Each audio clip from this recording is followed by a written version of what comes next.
Hi, I'm Harlene Anderson, and I'm on the board and a founder of the Taos Institute, and on the board and a founder of the Houston Galveston Institute, and pleased to be able to spend these few moments with you. I thought I would talk about a metaphor that I use in my teaching and learning activities that I call a story ball, because I'm often asked many times, how do you engage someone in a shared inquiry, a mutual inquiry, a dialogue? And this is just one small example of how I try to bring the ideas alive. So most of us are trained to be the expert and expected by our clients to be the expert. And the expert sits there and the client comes in with what I call the story ball and then hands it over to the expert, who takes it from them, rolls it around on their sense-making map, and their sense-making map then tells them about the story ball, what the story is, what the defects are, and what it should look like, as well as it informs strategies for creating the story ball that it should be. So what I asked my learners to do, I said, imagine that someone's coming in with a story ball and they're handing it to you, but you don't take it from them. Instead, you just gently touch it and put your hands on it, and you begin to look at it, and you begin to be curious about it, and you begin to ask questions about the part of the story ball that they're showing you. That you don't begin by questioning from sort of a question template or a question set of recipes that you've brought in, but rather that questions that come from your curiosity about what it is that they're showing you and what it is that you think you are seeing and hearing from this story ball. And so the story itself, the client informs the questions rather than a preconceived idea, pre-understandings about what it is that they're presenting to you. I say think of it as the client is the teacher and you as the expert, whether that's the therapist, the teacher in a classroom, a consultant in a boardroom, or a coach, that you're the learner and that you have to learn from the teacher. So you begin asking questions to learn and they begin teaching you. And what I found in my own experience is that as I'm curious about what they're showing me, that begins to shift from more of a sort of one-way questioning and curiosity to what I call more of a mutual curiosity. In other words, it's as if the curiosity is contagious. They catch it.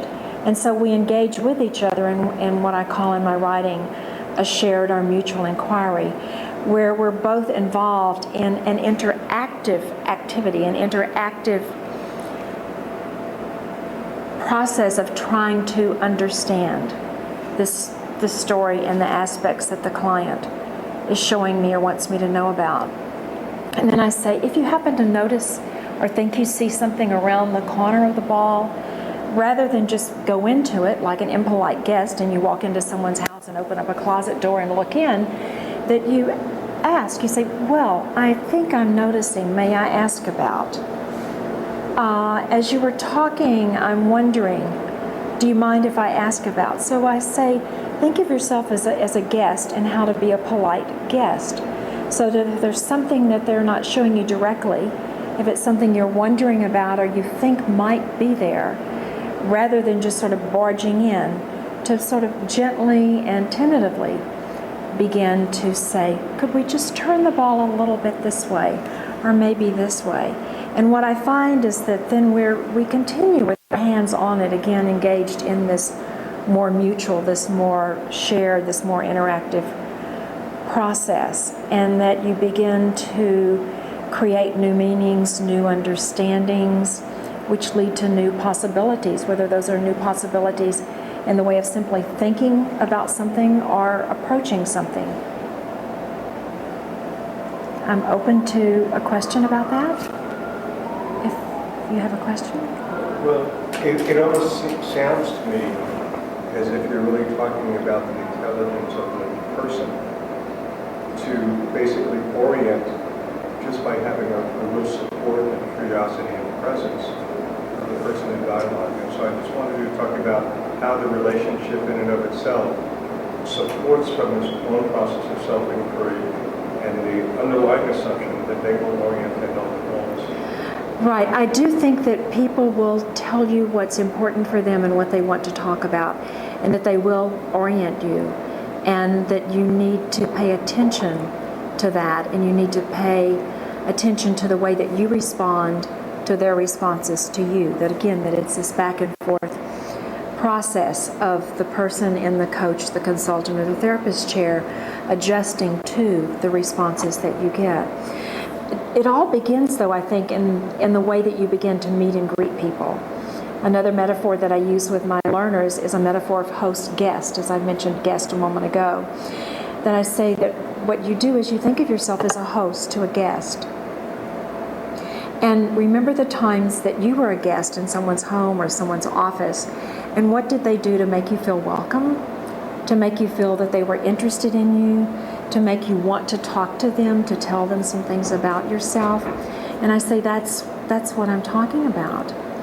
And to think about when you've had guests in your office or guests in your home, what did they do or they didn't do that would make you want to invite them back? Because not only is the client a guest of yours, but you're also a guest in their life. And how do you want to be a guest? And I also suggest to them that they keep in mind that they're a temporary guest. This is a temporary relationship, a temporary meeting. And it's almost as if someone comes in and their story ball is like a 900-page Russian epic novel. But all as the person in the teacher or the coaches or the consultant or the therapist chair will be able to read is chapter 13 or some paragraphs from chapter 21. So you can never know or understand all it is to know about a person, only what it is that they choose to show you or they feel safe and comfortable in talking about. And to be careful not to fill in the gaps or make assumptions about what's in the other, 27 chapters that you haven't read. But I'm diverging a little bit from your question. So what I wanted to point out is that the way that you begin to meet and greet people is very important in terms of how you show that you're genuinely interested in them, that you really are welcoming them, that you're hospitable, that hospitality is a very important part of this, and that what they have to say is important and worthy of hearing, and that you're interested in doing that. And there are many ways of showing that you're listening to a person attentively and carefully, and there are also many ways of showing that you're hearing another person, or at least in the process of trying to hear. And so those are two important parts of my work. The distinction I make between listening and hearing is that listening for me is paying careful attention. You're hearing the words, you're hearing the story, you're watching the body movements, you're paying attention to the intonation that goes along with the pronunciation of the words, while at the same time you're actively responding to make sure that you're understanding as best you can what the other person is saying. So listening is not hearing. And to make sure that you've heard, in Texas we say, "Did you get it?" I got it. But to make sure that you're getting it as best you can, you have to speak. You have to make comments, you have to ask questions that helps another person say, "Yes, that's it." Or, "No, it's not quite like that. I didn't mean it that way. No, that word doesn't fit." So checking out to see if you hear is not saying back to them exactly what they've said or paraphrasing it using their words, but you have to use different words, not to give them different words for different descriptions or understandings or meanings, but you have to have something to compare and contrast against, or how do we know that we're talking about something similar in terms of the hearing what the other person wanted you to hear.